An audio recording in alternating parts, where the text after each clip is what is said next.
ये दुखद है और हमारी सरकार, केंद्र सरकार, राज्य सरकार दोनों उस पर दुख व्यक्त कर चुकी है और मृतक परिवार के साथ हमारी सरकार खड़ी है और उनकी आत्माओं को ईश्वर स्थान दे और जो भी यथासंभव उनके सहायता होती है किसी भी प्रकार की, हमारी सरकार उस पर तत्परता से काम कर रही है, केंद्र से भी, राज्य से भी।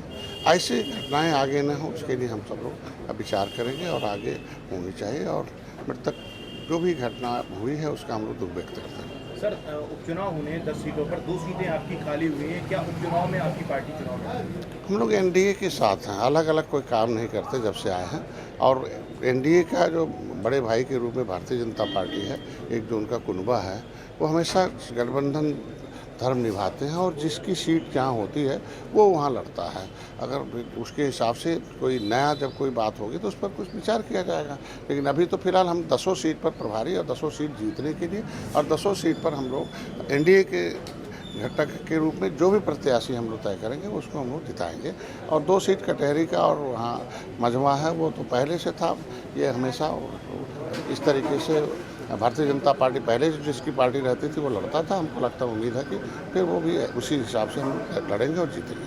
अखिलेश यादव कह रहे हैं कि जाति देखकर एनकाउंटर किया जा रहा है, जिस तरीके से सुल्तानपुर में एक एनकाउंटर किया गया है। देखिए, उनके समय ऐसा होगा, 7 जून 2015 को हम लोग रेल ट्रैक एक आंदोलन किया था और उसमें मेरा एक निषाद मारा गया था और पुलिस ने सीधे गोली मारी थी और 302 का मुलजिम हम लोगों को लगाया गया। तो क्या वो हम लोगों की जाति उनकी सरकार में नहीं थी, आदमी नहीं थे हम लोग? आज के दिन में ऐसे बहुत हैं। हमारे कहने का मतलब है कि हमको लगता है कि जिस तरीके से जो पुलिस अपनी रक्षा में जो भी कुछ कर सकती है वो करेगी और जो अपराधी हैं तो अपराधी की कोई जाति नहीं होती है, वो अपराधी होता है। इसलिए हमेशा आदमी को राजनीति में करना चाहिए। ओबीसी द्वारा जो प्रत्याशी है उनका उन्होंने कल घेराव किया था, कह रहे हैं ओबीसी की बात नहीं की जा रही है, ओबीसी को जल्द से जल्द उनकी। देखिए, आज के दिन हमारी सरकार है, जो ओबीसी के नाम पर राजनीति करते हैं उनसे पूछना चाहिए कि ओबीसी आयोग क्यों नहीं बनाया। माननीय मोदी जी ने बनाया ओबीसी आयोग और ओबीसी के माध्यम से उच्च शिक्षा में और नौकरियों में अवसर दिया है। इनकी वजह से तो ओबीसी की आयोग न बनने की वजह से आपने देखा होगा पिछली बार नगर पालिका के चुनाव को रोक दिया था हाई कोर्ट ने। योगी जी सीधे सुप्रीम कोर्ट गए और उन पिछड़ों के साथ हमारी सरकार खड़ी रही हुई। तो ये कुछ भी मामले कोर्ट के आ रहे हैं तो किसी के साथ अन्याय न हो उसके लिए विचार किया जाता है कि कैसे उनको समायोजित किया जाए। ये दुखद है और हमारी सरकार, केंद्र सरकार, राज्य सरकार दोनों उस पर दुख व्यक्त कर चुकी है और मृतक परिवार के साथ हमारी सरकार खड़ी है और उनकी आत्माओं को ईश्वर स्थान दे और जो भी यथासंभव उनके सहायता होती है किसी भी प्रकार की, हमारी सरकार उस पर तत्परता से काम कर रही है, केंद्र से भी, राज्य से भी। ऐसी घटनाएं आगे न हो उसके लिए हम सब लोग विचार करेंगे और आगे होनी चाहिए और मृतक जो भी घटना हुई है उसका हम लोग दुख व्यक्त करते हैं। सर, उपचुनाव होने 10 सीटों पर 2 सीटें आपकी खाली हुई हैं। क्या उपचुनाव में आपकी पार्टी चुनाव में? हम लोग एनडीए के साथ हैं, अलग अलग कोई काम नहीं करते जब से आए हैं और एनडीए का जो बड़े भाई के रूप में भारतीय जनता पार्टी है, एक जो उनका कुनबा है, वो हमेशा गठबंधन धर्म निभाते हैं और जिसकी सीट जहाँ होती है वो वहाँ लड़ता है। अगर उसके हिसाब से कोई नया जब कोई बात होगी तो उस पर कुछ विचार किया जाएगा, लेकिन अभी तो फिलहाल हम 10 सीट पर प्रभारी और 10 सीट जीतने के लिए और 10 सीट पर हम लोग एनडीए के घटक के रूप में जो भी प्रत्याशी हम लोग तय करेंगे उसको हम लोग जिताएंगे।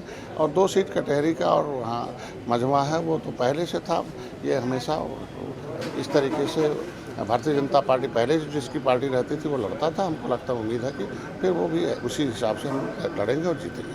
अखिलेश यादव कह रहे हैं कि जाति देखकर एनकाउंटर किया जा रहा है, जिस तरीके से सुल्तानपुर में एक एनकाउंटर किया गया है। देखिए, उनके समय ऐसा होगा, 7 जून 2015 को हम लोग रेल ट्रैक एक आंदोलन किया था और उसमें मेरा एक निषाद मारा गया था और पुलिस ने सीधे गोली मारी थी और 302 का मुलजिम हम लोगों को लगाया गया।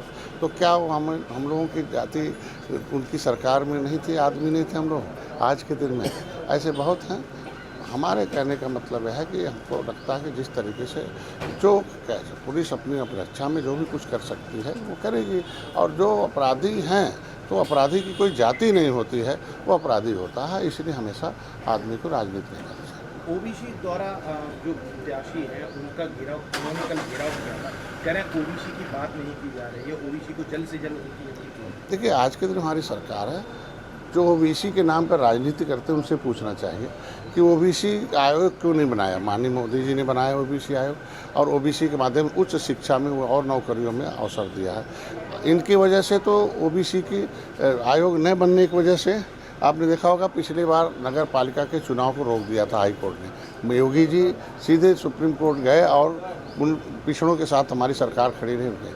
तो ये कुछ भी मामले कोर्ट के आ रहे हैं तो किसी के साथ अन्याय न हो उसके लिए विचार किया जाता है कि कैसे उनको समायोजित किया जाए।